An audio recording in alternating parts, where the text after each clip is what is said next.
안녕하세요. 온건부동산입니다. 오늘의 온건한 컨텐츠는 부동산 PF와 그 미래입니다. 먼저 부동산 PF는 어떻게 탄생하게 된 것일까요?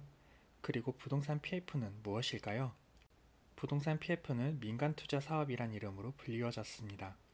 그러다 97년 외환위기로부터 기업들이 보유하고 있던 부동산을 유동화시킬 필요성에 의해 시작되었습니다. 부동산의 금융화 현상, 즉 프로젝트 파이낸싱이 이루어진 것입니다.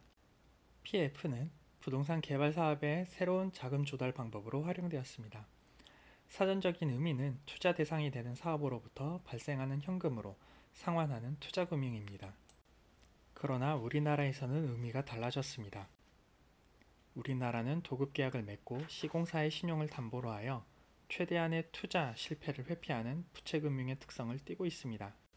자신의 투자 실패를 떠안는 투자금융과 달리 부채금융은 안정적인 것입니다. 쉽게 말하자면 개발 사업의 모든 단계에서 일어나는 위험은 모두 시공사가 부담한다는 뜻입니다. 부지 취득, 인허가, 토지 매입 비용 상환, 시공, 공기 도과, 미분양, 미입주, 하자 등에서 발생하는 위험 모두 시공사가 책임지는 것입니다.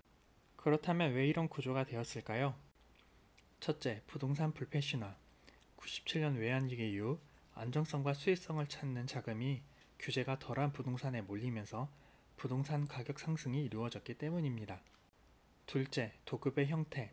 글로벌 경제 위기 이후 연대보증과 같은 신용 공여는 줄어들었지만 신용도가 약한 중소건설사 등의 경우는 여전히 연대보증과 채무인수 등의 신용 공여를 하고 있습니다.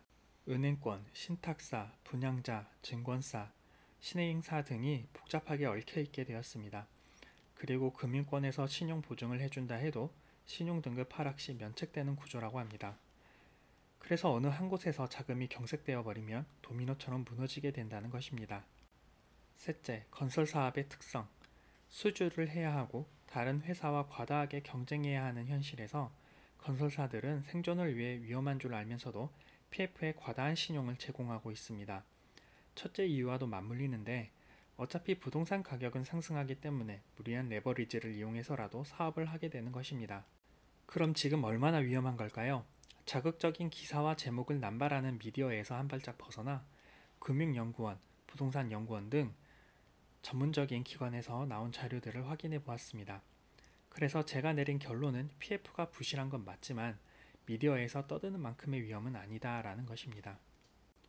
첫째, 2011년 저축은행 사태를 겪으면서 건설사는 책임준공 확약과 같은 경직된 부담보다는 완화된 신용보강을 제공하게 되었고 증권사가 유동화 관련 신용보강을 제공하는 등 제공하는 기관이 다양해져서 위험을 분산시킬 수 있었습니다.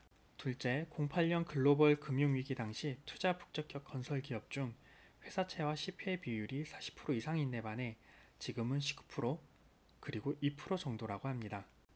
셋째, 개발사업 모두에 신용을 제공하던 예전과 달리 책임 준공에만 한정되어 있어 PF 관련 우발 채무에 의한 건전성 악화는 제한적이라고 합니다.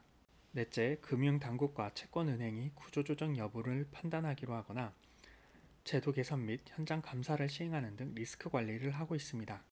결론, PF가 갑자기 나타난 문제도 아니고 정부 건설사 등이 예전부터 주시해오던 문제였습니다.